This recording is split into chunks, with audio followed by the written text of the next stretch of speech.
मेरा नाम नेहा है। मैं लखनऊ में रहती हूँ। मेरी शादी 2 साल पहले ही माधव से हुई है। माधव दूसरे शहर में जॉब करते हैं और मैं अपनी ससुराल में रहती हूँ। मेरी ससुराल में मेरे जेठ और मेरी 2 ननद रहती हैं। जेठ हर रात मेरे सिरहाने के नीचे 2000 रख जाते थे। मैं पति को फ़ोन पर बताती तो वो कहते थे, तुम आम खाओ, गुठलियाँ मत गीतो। मैं भी भोली बनकर पैसे रख लेती थी। मगर एक दिन रात को जब मैं सो रही थी कि अचानक मेरी नींद खुल गई तो मेरे होश उड़ गए। मेरे साथ मेरे जेठ मेरे पति से बस 1 साल ही बड़े थे और उनकी हरकतें बड़ी ही अजीब थी। मैं अपने जेठ की इस तरह की हरकतों से परेशान हो गई थी। पति को जब भी छुट्टी मिलती थी तब घर आते थे। मेरे सास ससुर की मौत काफ़ी साल पहले हो गई थी। मैंने अपने सास ससुर को नहीं देखा था। एक नंद की शादी हो चुकी थी और दूसरी नंद की शादी के लिए मेरे पति मेरे जेठ लड़के देख रहे थे और मेरे जेठ पूरे दिन घर पर पड़े रहते थे और कोई काम नहीं करते थे। मुझे तो लगा था कि मेरी शादी के बाद मेरी दोनों नंदे मेरे साथ बहनों वाला रवैया रखेंगे, क्योंकि वह भी बिना माँ बाप की बच्ची थी। मैंने सोचा मैं उनके साथ मोहब्बत और दोस्ताना रवैया रखूंगी तो मेरे अभी साथ ऐसा ही करेंगी, लेकिन यह मेरी बहुत ही बड़ी गलतफहमी थी। मेरी ननद हर वक्त चुपचाप ही रहती थी। मैं बात करती तो जैसे कि गहरी सोच में हो। मेरे जेठ मुझसे वैसे भी कुछ ठीक नहीं लगते थे। हर वक्त मुझे अजीब अजीब नज़रों से देखते रहते थे, इसीलिए उनसे बात करने में मैं खुद ही कतराने लगती थी। वह शख्स बहुत ही अजीब किस्म के थे।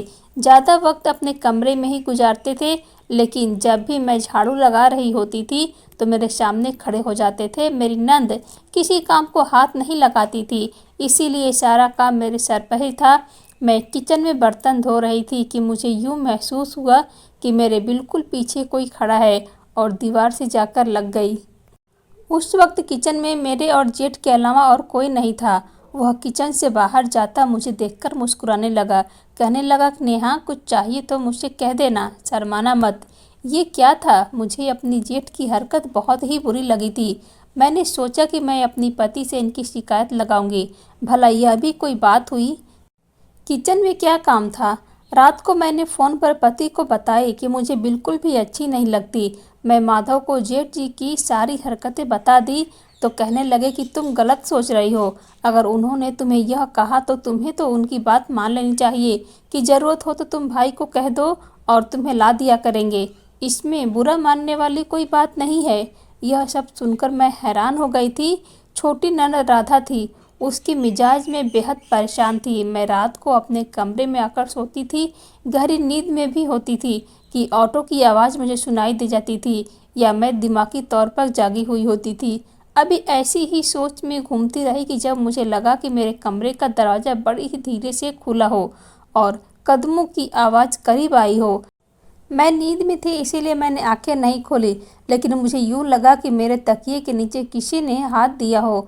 उसके बाद कोई चुपके से मेरे कमरे से वापस चला गया। दरवाज़ा बंद होने की आवाज़ से एकदम मेरी आँख खुली थी। मैंने देखा तो दरवाज़ा बंद था, लेकिन उस वक्त नींद में थी। मैंने सोचा शायद मेरा कोई वहम होगा।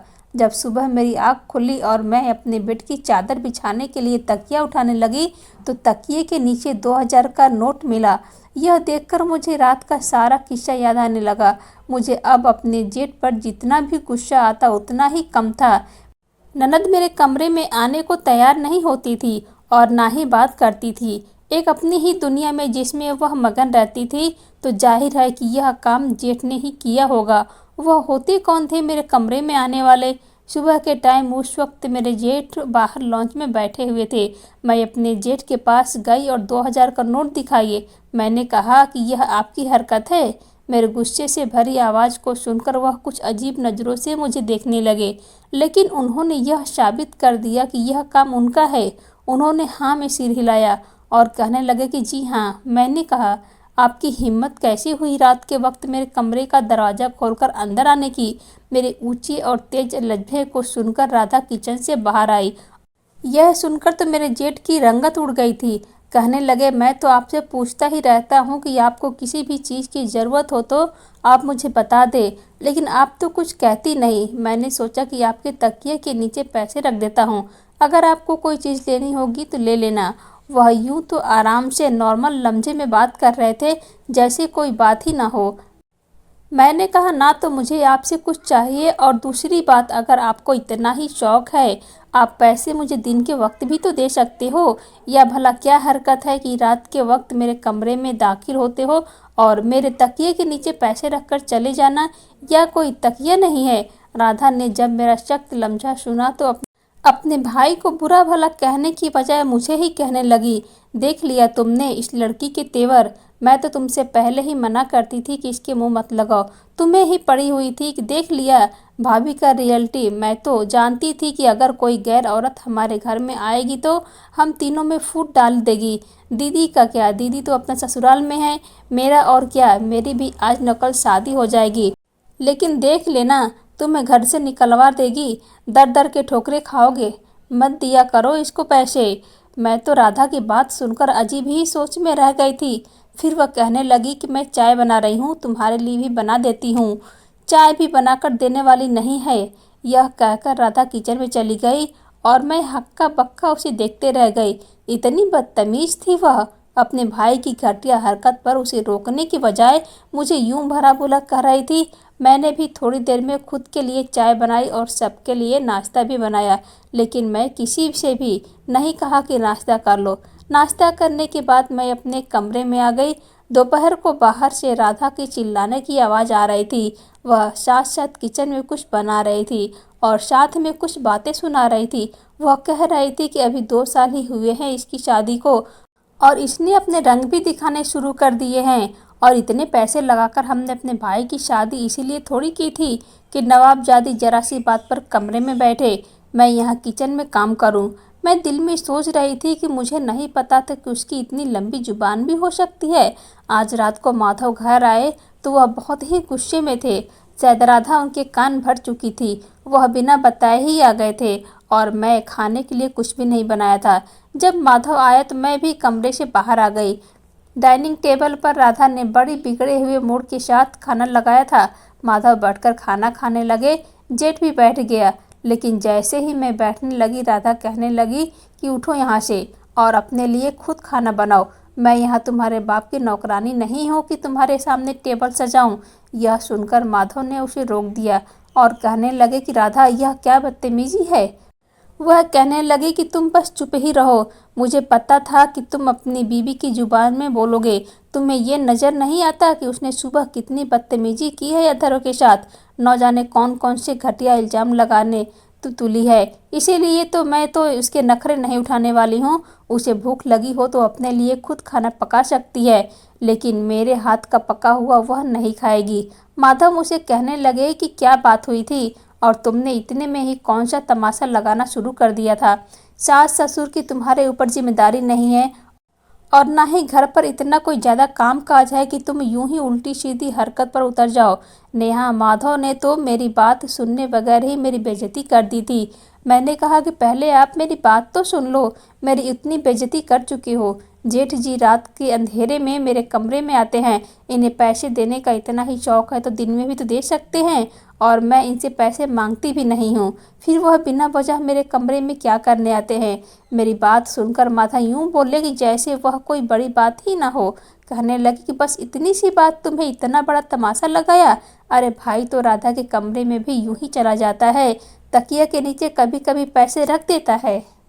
यह उसकी बचपन की आदत है। मैंने कहा कि यह उसकी बहन है। मेरा यह कहना था कि माधव मुझे गुस्से से चिल्लाकर कहने लगे, फिर तुम क्या हो? तुम मेरे भाई को अपना भाई समझती ही नहीं, मेरी बहन को अपनी बहन समझती हो।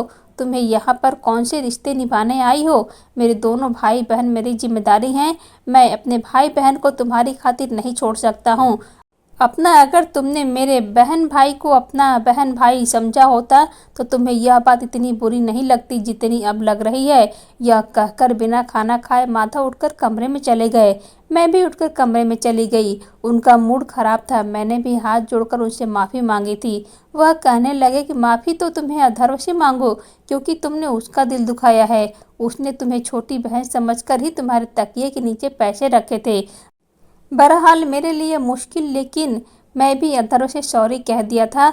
उन्होंने फ़ौरन कहा कि नहीं नहीं, इसकी कोई ज़रूरत नहीं है, अब गलतफहमी दूर हो गई है, बस यही ठीक है। माधव ने राधा की शादी के लिए एक लड़का देख लिया था और 2 दिन बाद राधा का एंगेजमेंट था और घर में फंक्शन था। उसकी तैयारी होने लगी क्योंकि टाइम बहुत कम था।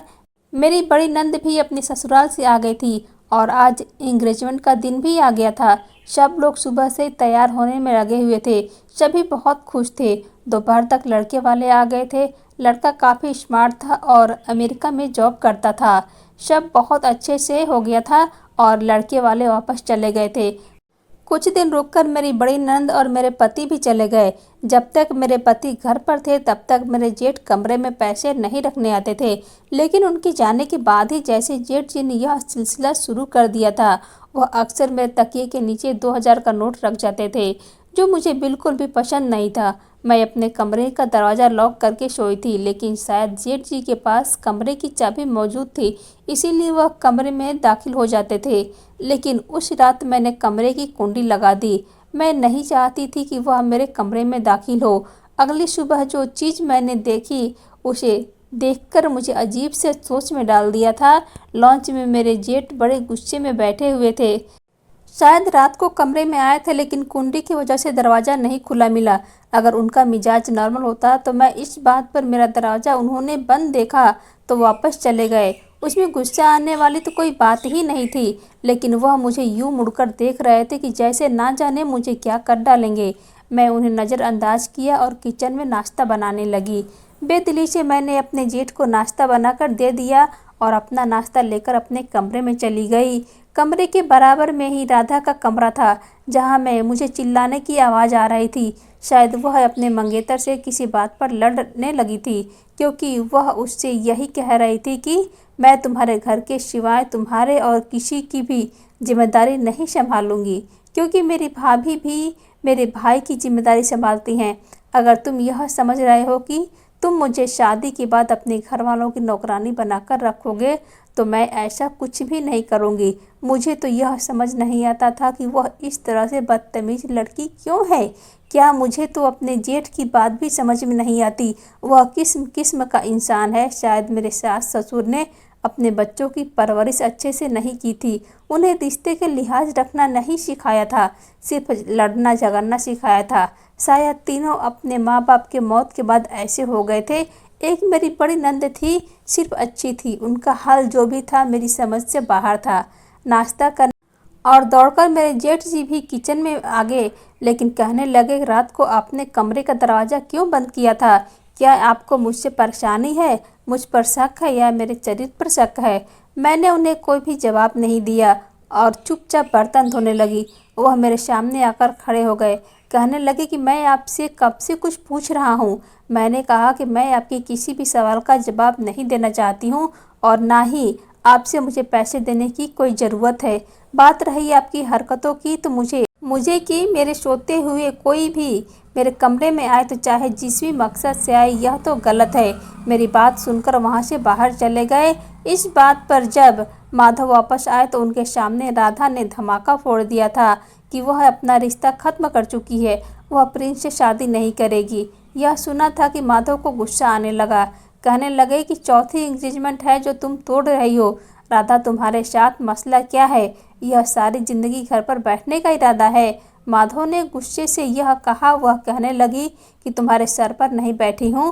मैंने सोच लिया कि मैं नौकरी करूँगी। माधव तो अपने दांत ही पीसकर रह गए थे। राधा बेहद ही बदतमीज थी और मुझे हैरत होती थी कि जेठ जी उससे कुछ भी नहीं कह रहे थे। वह जो भी कहती थी उसे मान लेते थे। कहते थे कि वह ठीक ही तो कह रही है। वह माधव से कहने लगा कि राधा गलत नहीं कह रही है। ये प्रिंस जो है ना, इसे नौकरानी बनाकर रखना चाहता है। वह इसे अपने माँ बाप और बहन भाइयों की सेवा करवाना चाहता है।